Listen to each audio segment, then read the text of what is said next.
সজনের উপকারিতা কিন্তু অনেক। সজনে কিন্তু সারা বছর আমরা পাই না। এই সজনেটাকে সারা বছর কিভাবে সংরক্ষণ করা যায় আজকে সেটাই আপনাদের সাথে শেয়ার করব। গরম জল করে তার ভিতরে একটু সামান্য লবণ দিয়ে সজনেগুলোকে খুব ভালো করে ছাড়িয়ে সেই গরম জলের ভিতর দিয়ে সজনেটাকে 5 মিনিটের মতো ফুটিয়ে নেব। এমন ভাবে ফোটাতে হবে যেন সজনের কালারটা সবুজই থাকে।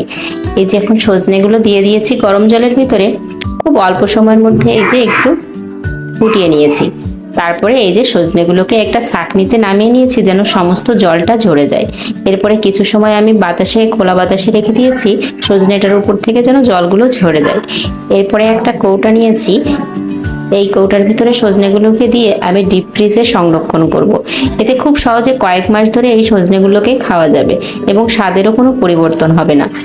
বাড়িতে আপনারা চেষ্টা করে দেখবেন, খুব সহজেই সজনে সংরক্ষণ করতে পারবেন।